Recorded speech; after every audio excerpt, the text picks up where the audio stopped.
Hello, kids. Good day to you again. I'm here again and I'm back. I'm Teacher Sonia for another lesson for our English week 4, quarter 3. So I hope you are now ready with your modules and your ball pens, and of course, your answer sheets with you so that we can have a smooth sailing discussion this day. Okay, so children, our module 4 is entitled Highlighting Details from What You Have Read or Heard. So if you remember our topic last time about general and specific, this is also something to do with our lesson last time. But this time, we will be using or adding some more deeper explanation about the statements being taken up. Okay, so without further much of ado, shall we proceed to the next page? What you will learn. In this module, you will learn how to spot the main message of what you listen to. With the help of this module, you will learn to identify the main idea and supporting details from text listened to and read. Okay, so the last time we take up general ideas or general statements and of course specific statement. Okay, di ba nag-ingon ta na kung general gani as a whole siya ang idea gina-point out sa kinatibuk-an. But when we say specific, now falls siya under a specific or an exact explanation of a certain statement. Pare-pareho po siya sa ato ang lesson karon children, which is we will be talking about a main message and its supporting details. Okay, we will learn more about this as we go along to our discussion today. Now, check and learn. Okay, children, allow me to read the paragraph inside the box. And it says, giving directions is used almost every day. Your teacher gives direction when he or she presents new lessons or activities. Your parents give directions too when they ask you to help out with the household chores. You might do it too when you teach your sibling how to use a phone or when you tell a friend how to get to your house. Now, children, the question is, which sentence states the main idea of the entire paragraph? Okay, when we talk about main idea, children, it is what we called the idea that is being point out. Okay, the idea being point out and was given supporting details. So pwede siya maingon nga main idea mo siya ang general statement, while the supporting details are what we call the specific statement explaining about the general statement. Okay, so it still plays with the general statement and the specific statement, but this time we are making use of the word main idea and supporting details. Okay, so kung main idea gani, siya ang general, while the supporting details are the specific, the ones trying to explain about the main idea. Okay, children. Now the question is, which sentence states the main idea of the entire paragraph? Now look at the paragraph inside the box. Diba? Nag-ingon, giving direction is used almost every day. Your teacher gives direction when he or she presents new lesson or activities. Your parents give direction too when they ask you to help out with the household chores. You do it too when you teach your sibling how to use a phone or when you tell a friend how to get to your home. So meaning, unsay statement diha nga sulayan og storya or gi-point out sa atong paragraph. So ang pangutana, unsay main idea? Unsay about ang atong giistoryahan ani nga paragraph? Okay. Now it says here, draw a box on the line before the sentence. Okay, you draw a box on the line that you think nga mauto siya ang sentence nga nagdala sa main idea or ang topic about the whole paragraph. Mo na siya main idea, children. Topic nga nagdala sa whole paragraph. So kung imong balik-balikon og basa ang paragraph nato nga nasa box, isa ra jud yang gusto nimo nga ipasabot, children. Unsa kaha mo na siya ang pangutana. Aha sa upat ka buok nga sentence nga naa sa paragraph ang atuang main idea. Alright, children. Kung ang inyong answer is, okay, pili sa day mo kung aha ninyo ana. Butangin ninyo og box. Pero murag wala siya sa answer sheet, diba? O sige, pili na lang mo kung aha sa upat, ana, ang inyuhang main idea. Okay, nakabutang na mo or nakapili na mo? Kung nakapili na mo, then ang inyong gibutangan ng box, kay ang giving direction is used almost every day, that is correct. That is our main idea.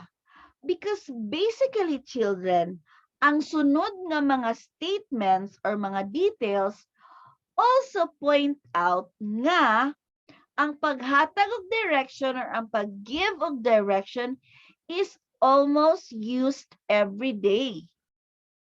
Okay? Gi-use ni teacher, gi-use sa atong parents, even ikaw nag-use ka kung naghatag ka og instruction or direction sa imong mga igsuon. Okay? Kuha ninyo? So meaning, our main idea is the first sentence of the paragraph. Giving direction is used almost every day. Okay, the rest of the sentence tells something about the giving of directions, which is used almost every day by teachers, parents, and even ikaw. All right, subten children. Okay, so let's proceed to the next page. Okay, so we are now in lesson 6. So our lesson 6 is entitled Identifying the Main Idea and Supporting Details from the Text Listened to and Read. Okay, now review and learn. What do you think is the main idea expressed by the picture? O kung tan-awon ninyo, children, wala siya gibasa. Ang unsay gustong ipabuhat sa inyo ha, igo ra ninyo tan-awon ang picture. So natin nakita sa picture is sa kabata nagunit og baso nga naay sulod. Unsa kay sulod sa baso? So nakita po nato nga sa tapad sa bata na ay karton sa gatas. So fresh milk. So meaning, nagunsa ang bata. Makaingon ta nga ang bata, the kid or the little girl is drinking milk. Right? Okay. So, it is easier to indicate kung unsa ang iyahang buot ipasabot sa picture. So, ang yang idea, yang main idea sa picture, unsay gustong ipasabot sa picture nato. Okay. So, dili siguro, tan-awon nato kung mao ba, what do you think is the main idea expressed by the picture above? And choose the best answer. So, natay 5 kabo kapilian. We have the first one, A, care when drinking from a glass. Next, B, drinking milk. Next, C, tying one's hair. D, hanging out in the kitchen. E, proper wear of wearing a shirt. Okay, di ba? So, if your answer is B, you are correct. The main idea of the above picture is drinking milk. By looking at the picture, you can judge that the other 4 ideas are irrelevant to what is shown in the picture. Okay, so mauna siya ang gustong i-point out sa picture. It's letter B, drinking milk. Gipangutana raman main idea kay wala man siya supporting details kay tungod dili man siya paragraph. Picture lang man siya nga gi-present. Okay, children? Okay. Next page. Now, look at this picture. This is slightly more complex.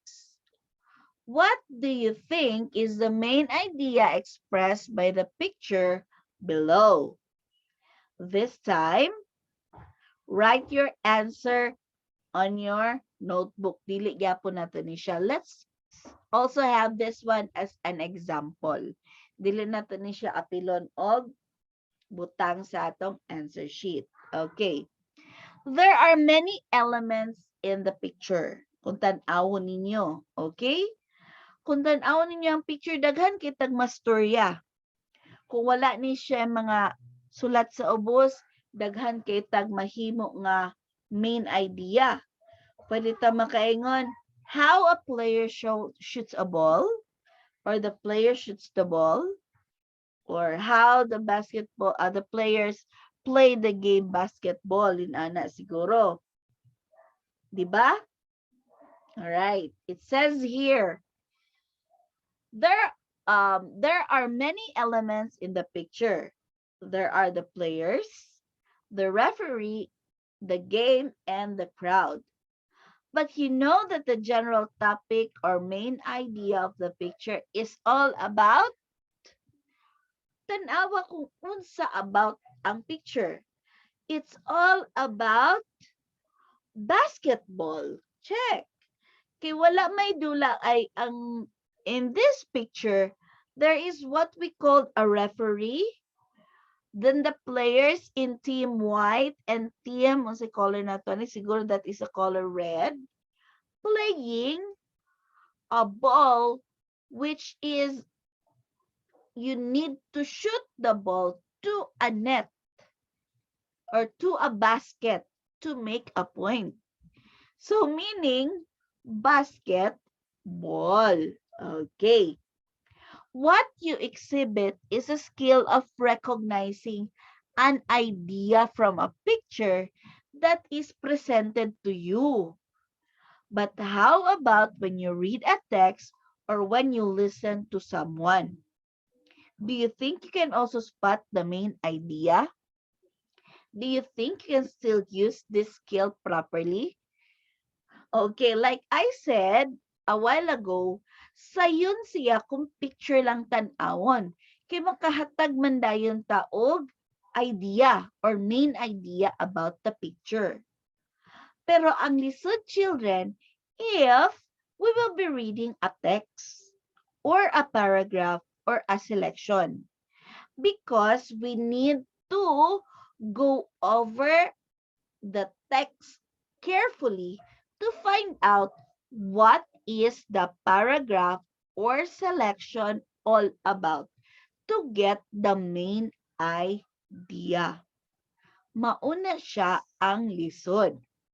But I guess if you're good in this kind of skill, because this is a skill, it's easier for you to determine the main idea of the sentence. Dayon, kung mapraktisan mo siya, ma-expert rapud ka. So that means you need to practice, read some more, and practice how to identify main ideas. Because practice makes progress. Okay, so nothing can be learned if you will just keep on practicing. Okay, next page, children, come on. That is page 3. Find out and learn. Identify the main ideas Identifying the main idea, is important to better understand what you read or what you listen to. When you read paragraphs, it helps you spot the most important information among the many sentences. When you listen to others, it helps you appreciate more the message of the speaker. So if you just look at this picture, children, kung imo ra ning siyang tan-awon ang picture, makahatag na ka og imong main idea. 'Di ba? Okay, like the first picture, you can say watching news. Pwede na siya. Ang sa next nga picture, doing household chores with mama or with parents. Ang ikatulo, pwede ka helping father or helping hand. Ang ikaapat, studying English. So, daghan patag pwedeng mastorya ani nga picture. And it's also called a main idea. Kay tungod, pwede man ta makahata og supporting details. Why? Kato atong gustong istorya about sa picture. Makahatag man ta og explanation. So it is safer to say that in giving main idea, if using a picture is easier. Kay kita man ang mo express sa atong ideas and we can give our own supporting details to the statement nga atong gihatag as main idea. Okay, now let's go to the more complex one, kanang paragraph. Okay, let's proceed to the next. Discuss and learn. A paragraph is made up of sentences that tell about a topic. It usually has one sentence that clearly states the main idea, and that is the topic sentence, which is the central focus of the paragraph and provides unity for the paragraph. The whole sentences in the paragraph are the supporting details. They help explain the main idea or topic sentence. In reading, the topic sentence can usually be found at the beginning of the paragraph. Pwede po siya sa kinalasan sa paragraph, children. But there are some instances when it is in the middle or at the end of the paragraph. Now, in listening, the topic sentence can usually be recognized when the speaker gives more emphasis to a statement. Okay. Nakuin ana siya. Topic sentence karon. Main ideas and topic sentence is just the same, children. Okay? All right. Now, let's focus our attention to the paragraph inside the box. Excuse me. It says here, I have a dog named Shiva. She follows my commands and knows many tricks. She would run and catch her favorite ball when I throw it in any direction. When I tell her to greet people, she would wave her tail. When I tell her to shake hands, she would lift her front leg and put it on my head. She sits and stands when I tell her to. Karon ang pangutana. What is the paragraph all about? Okay, and you can observe that the highlighted sentence carries the important message of the paragraph. She follows my commands and knows many tricks. Mo ni siya ang gingan og highlighted sentence. Meaning bold. O nakasulat siya, giitom siya tanan, pwede siya italicized, italic pagkasulat, pwede siya ma-underlinean. Nga naman, nga mauna siya ang gi-highlight. It's because kung mubasa ka sa sunod nga mga sentence, like she would run and catch her favorite ball when I throw it in any direction.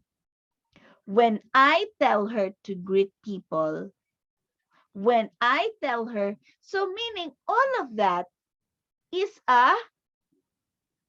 yes, it's a command coming from the girl.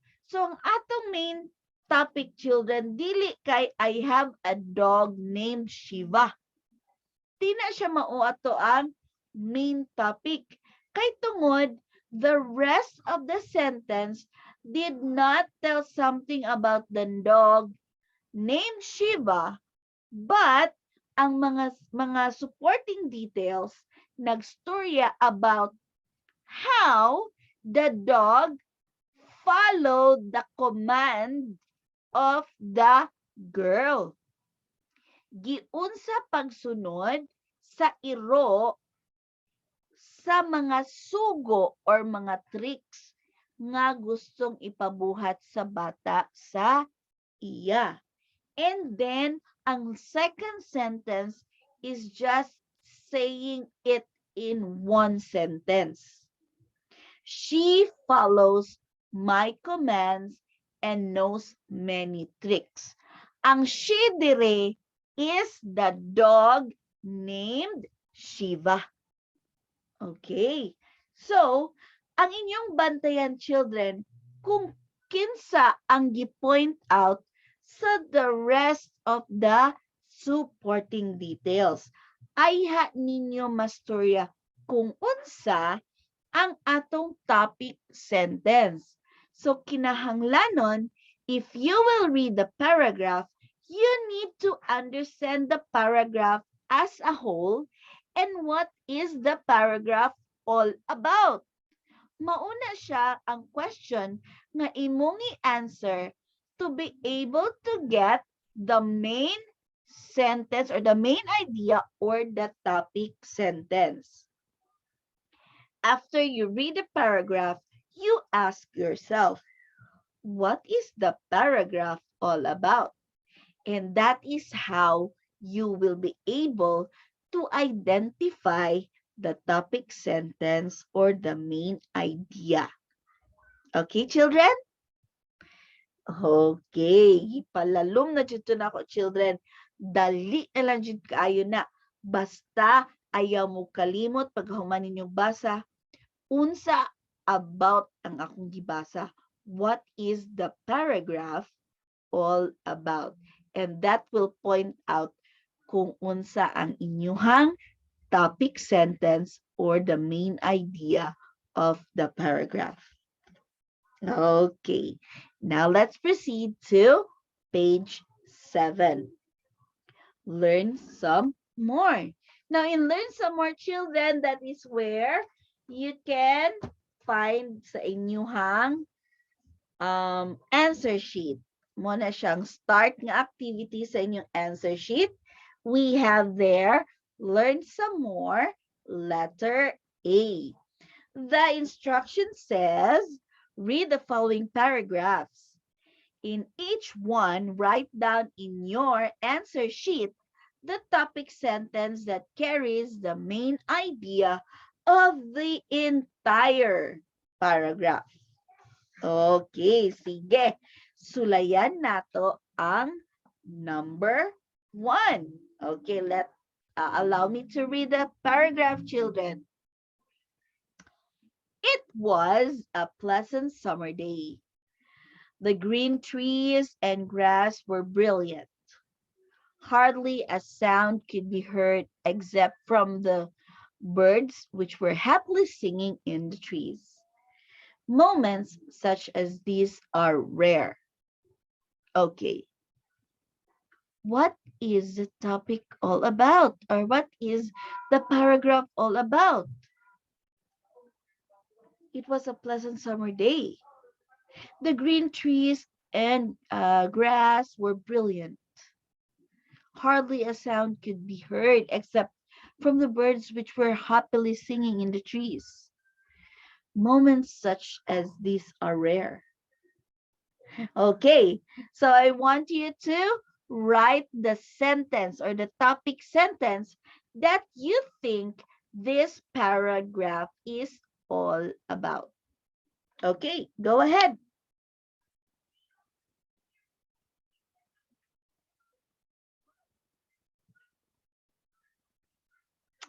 Okay, all right, so let's take up. If you answered, it was a pleasant summer day, that is correct. What is the topic all about? It is all about the pleasant summer day. Why? The green trees and grass were brilliant. Why? Hardly a sound could be heard except from the birds which were happily singing in the trees. Why? Because moments such as this are rare.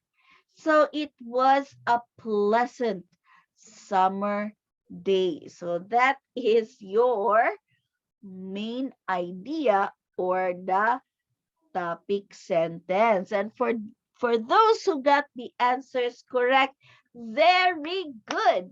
You are able to identify now a topic sentence. Okay, but do not be confident enough. You still need to go more deeper in understanding because not all topic sentence can be found at the first sentence of the paragraph. It's also rarely can be found in the middle and in the last part of the paragraph. Now, for your independent activity, I want you to answer the numbers 2 to 5. Okay. Next, let's go. Let's proceed to letter B. Listen carefully as your facilitator reads the story below. When reading the story, your facilitator shall pause after every paragraph to give you time to copy the sentence that has the main idea. Write down your answer in your answer sheet. Oh, all right. Okay, so let's have this one. Number one. One Saturday, John's parents had to attend a meeting at the plaza. John stayed home because he needed to do his homework and study. Okay, so what is the paragraph all about? One Saturday, John's parents had to attend a meeting at the plaza. John stayed home because he needed to do his homework and study his lesson, which is the main idea.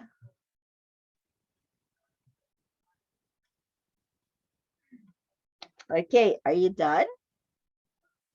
All right. So, if your answer is John stayed home because he needed to do his homework and study his lesson, that is correct. All right, that is correct. One Saturday, John's parents had to attend a meeting. So, dili siya ang first sentence na to, one Saturday, John's parents had to attend a meeting at the plaza. Wala man gi-indicate dito kung para asa ang meeting. 'Di ba? Wala gibutang dito kung nganong mo-attend ang meeting ang parents ni John. But the second sentence, John stayed home because he needed to do his homework and study his lesson. So from this statement alone, you just can't find the main topic. You also have the supporting details. Why John needs to stay home. Okay. So, kuan siya, one sentence, but two ang iyang gamit. Very good. Okay. So, ang inyong answer, wala ninyo nasulat siguro, pero I'll give this as an example para naamoy basihan. Now, for the 2, 3, and 4, kamu na bahala, ani. Okay, you just need to read it. Okay? All right, so let's proceed to the next. What I have learned. Identifying the main idea means spotting the most important information among many sentences. You can do it when listening to others or when reading text. A paragraph usually tells about a single topic and usually has one sentence that clearly states the main idea, which is what we call the topic sentence. The other sentences in the paragraph are the supporting details. So, dali agid kaayo ang pag identify sa ato ang main idea or the topic sentence, and of course, with the help of the supporting details. Pag ang ato ganing mga supporting details kana mga sentences after that, pareho ra jud siya gustong i-point out. Ang nalahi ato, mao jud to ang ato ang topic sentence or ang main idea. Now, do and learn. In Do and Learn, children, in the paragraph below, the topic sentence is not directly stated. So there is no single sentence that contains the main idea. Instead, the paragraph is composed of supporting details that suggest the main idea. Your task, children, now is to choose the main idea. Write down your answer in your answer sheet. So if you can see in the answer sheet, I made an orange rectangular box. That is where you will write the main idea. So, kaning nasulat diri sa paragraph na inyong basahon nga nasulod sa box, tanan ni siya supporting details. Ang inyong buhaton, himuan ninyo siya og main idea or topic sentence. Okay? Sige, dito na lang ta sa main idea kasi mas easier siya. Main idea. Okay? Alright, so I'm excited for you to do that.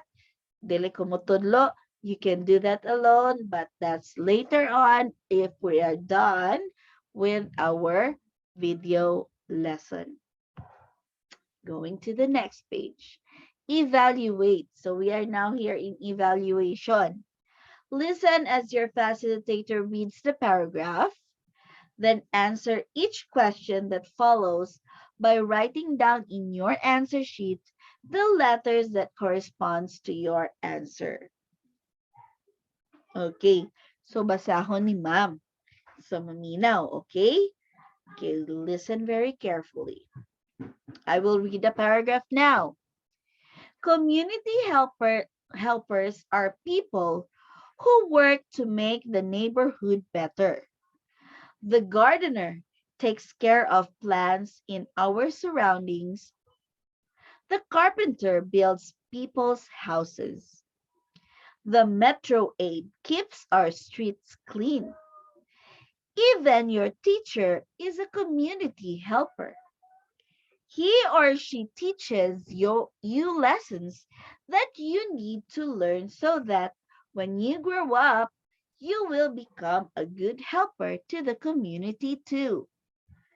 There are many other community helpers around, such as police officers, doctors, janitors, nurses, and drivers. Okay, question number 1. What is the main idea of the paragraph? You can choose your answer from A, only carpenters can build people's houses. Letter B, community helpers make the neighborhood better. Or letter C, there are many community helpers. Choose your answer now. Number 2, where can you find the main idea? Is it A, the main idea can be found at the beginning of the paragraph? Letter B, the main idea can be found in the middle of the paragraph. And letter C, the main idea can be found at the end of the paragraph.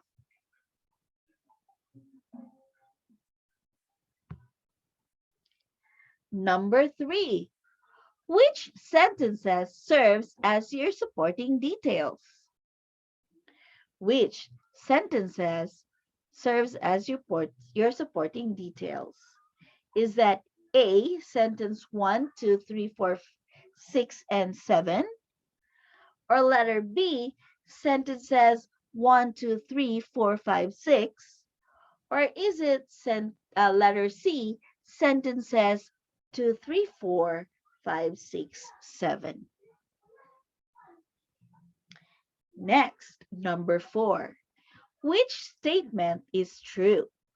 A, the paragraph talks about community helpers. B, the last sentence is the topic sentence. Letter C, the topic sentence can be found in the middle of the paragraph. Number 5, which is false? False means wrong, okay? Which is false? A, there are 6 sentences which serves as supporting details. B, the paragraph has 2 main ideas. And letter C, the paragraph has 7 sentences. Okay, so good luck in answering this evaluation. Of course, you can read it again later after this video lesson. And of course, you can also rewatch it too if you want from the very beginning. All right, for try and learn. Complete the paragraph by writing down in your notebook at least three supporting details to the given topic sentence. Okay, so this time, children, the main topic or the main idea is being presented to you. All you need to do now is to make the supporting details why studying using modules can be difficult. Okay, so I want you to make or compose a sentences, make sentences or compose sentences explaining why studying using modules can be difficult. Okay, children? Okay, all right. So let's go to the next. Oh, so we have reached the last slide of our module, and I hope you understand now and you know now how to identify main ideas and topic sentence of the paragraph with the use, of course, of the succeeding sentences, which is called your supporting details. Okay, so you can also rewatch the video if you have some doubts or confusions so that it will add more explanation as you answer your worksheet and of course the formative sheet also that I have in your module. Okay, so thank you very much again, children, for giving me some time today for listening to our video lesson. And I hope you learned something from me today. So this has been again your teacher Sonia saying good luck in answering your module, and I'll be seeing you again next time. Goodbye, children.